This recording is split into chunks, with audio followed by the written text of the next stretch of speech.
সরসিনার আল্লামা নিসার উদ্দিন রহমতুল্লাহ সরসিনার পিছিয়ে গেছে আল্লাহ, উনি কালো পাগড়ি ব্যবহার করতেন, গোল টুপি মাথার তালুর লগে লাগা ব্যবহার করতেন, নেসপোশাক জামা গায়ে দিতেন, এক বুতামের জামা গায়ে দিতেন। এখনো সে অনুসরণ করিয়া আমরা চলি, আমল করি। তো ওনারা একজনে জিজ্ঞাসা, হুজুর আপনি এক বুতামের জামা এই কালা পাগড়ি সবসময় ব্যবহার করেন, গোল টুপি এইভাবে ব্যবহার করেন, একটা তাইলের সাথে লাগিয়ে থাকে, আপনি নেসপোশাক জামা ব্যবহার করেন, আপনি নমুনা পাইছেন? আল্লাহর ওলি বলে, বাবা দুনিয়ার আলেমরা আমল করে কিতাব পড়ে পড়ে, কিতাবে যেটা দেখে এটা আমল করে, ঠিক না? আলেমরা আমল করে কিতাব পড়ে পড়ে, আর আমি নিসারউদ্দিন সরসিনা আমি আমল করি সরাসরি আল্লাহর হাবিবকে দেখে দেখে। কোথায় আছে? চোখটা তো হিবার তৈরি করতে হবে নি। আল্লাহ, এই বাইরে আমার সুফি ফতে আলী ওয়াইসি রহমতুল্লাহ আলাইহি, তিনি গেলেন মদিনা হজ করার জন্য মক্কায়। মক্কায় হজ করে এবার মদিনায় যাবেন। সঙ্গী সাথীরা বলে, হুজুর মদিনায় যাবেন না। কয় না, তোমরা যাও, আমি যাব না। কয় কেন? কয় আমি মক্কায় আসছি আল্লাহর দাওয়াত পায়া। এটা আল্লাহর মক্কা হলো, যারা আসে আল্লাহর মেহমান। আর মদিনায় যাব আমরা নবীর মেহমান হইয়া, বিনা দাওয়াতে কারো মেহমান হওয়া যায় না।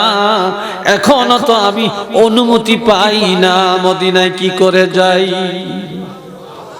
এখনো তো মদিনা যাওয়ার অনুমতি পাই না।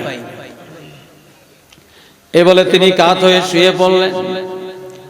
কিছুক্ষণ পরে লাফ দিয়ে উঠে বললেন, চলো মদিনায় যাই। কয় হুজুর আপনারা কোন দাওয়াত পান না?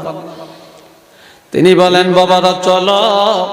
আমি যখন একটু তন্দ্রা গেছিলাম, কাত হয়ে শুইলাম, এমন সময় এসে দেখি আল্লাহর হাবিব রাহমাতুল লিল আলামিন আমার সামনে দাঁড়ায়া আমাকে ডেকে ডেকে বলে, রে পাগল, আমি রাহমাতুল লিল আলামিন তোমার জন্য মদিনার দরজা খুলে রাখছি। আরো জোরে কোন আল্লাহু আকবার। দাওয়াত পাইছিনি, মদিনায় গেছে।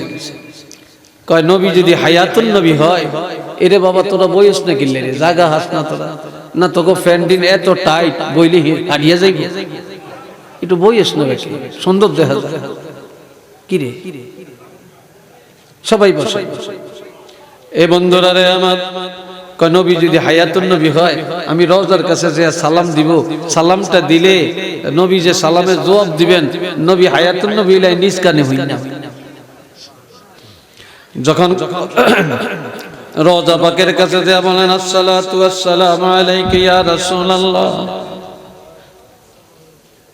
রওজা শরীফ থেকে আল্লাহর হাবিব সুফি ফতে আলী ওয়াইসি রহমতুল্লাহি আলাইহি সালামের জবাব দিলেন। এই আল্লাহর ওলি সুফি ফতে আলী নিজ কানে আওয়াজটা শুনতে পেলে, আওয়াজটা শুনে রওজা পাশে দাঁড়াইয়া কয়, ইয়া রাসূলুল্লাহ আমি পাইছি। মানুষ কেমনে কয় নবী মরে গেছে? নবী তো জিন্দা নবী, সুবহানাল্লাহ কর না। নবী কি? তবে নবীর ইন্তেকাল এটা ঠিক, নবী রওজা পাকে জিন্দা। বরযোগী জগতে নবী কি? হায়াতুন নবী, ঠিক না? এবার কই, ইয়া রাসূলুল্লাহ আমি তো অসহায়, মদিনায় আসছি, আপনি ইজাজত দেন আমার বাকি জীবনটা আমি মদিনায় থেকে একটু কাটাই। নবী রওজা শরীফ থেকে জবাব দেয়, তুমি চলে যাও ভারতবর্ষে। তখন এটারে কি কইতো? ভারতবর্ষ। ভারতবর্ষে চলে যাও, মানুষের এলমে শরীয়ত, এলমে তরিকত, এলমে মারেফত শিক্ষা দাও। আমি যদি চলে যাই আর জীবনে কোনোদিন মদিনায় আসতে পারবো না। কয় তোমার আশা লাগবে না, তোমার আশা লাগবে না। কয় তাহলে আমি কেমনে আপনাকে পাবো? কয় আমারে বছরে একবার পাইবা। কয় বাকি সময় কার দিকে তাকাবো? কয় 6 মাসে একবার দেখবা। কয় বাকি সময় কার দিকে নজর দিব? কয় মাসে একবার দেখবা। কয় একবার দেখবো, বাকি সময় কার দিকে তাকাবো? কয় আমারে দৈনিক একবার দেখবা। কয় 24 ঘন্টায় একবার দেখবো, বাকি সময় কার দিকে তাকাবো? কয় যাও সুফি ফতে আলী, কথা বাড়াইও না, আমি অর্ডার দিছি তুমি ইলমে শরীয়ত তরিকত মারিফত শিক্ষা দাও। তবে যখনই তুমি আমি রাসূলের স্মরণ করবা, তখনই আমি রহমাতুল লিল আলামিনকে তোমার সামনে দেখতে পাইবা।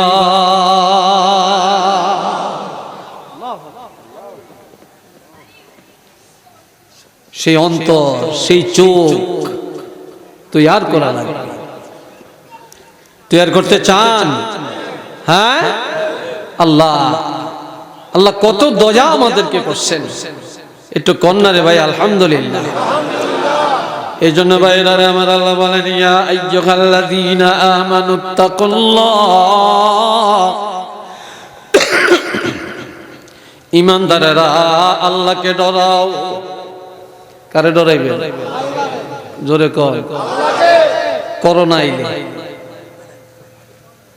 এদিকে ভূমিকম্প হয়েছে, কি ডরাইলে? ভূমিকম্প শেষ, ডরও শেষ।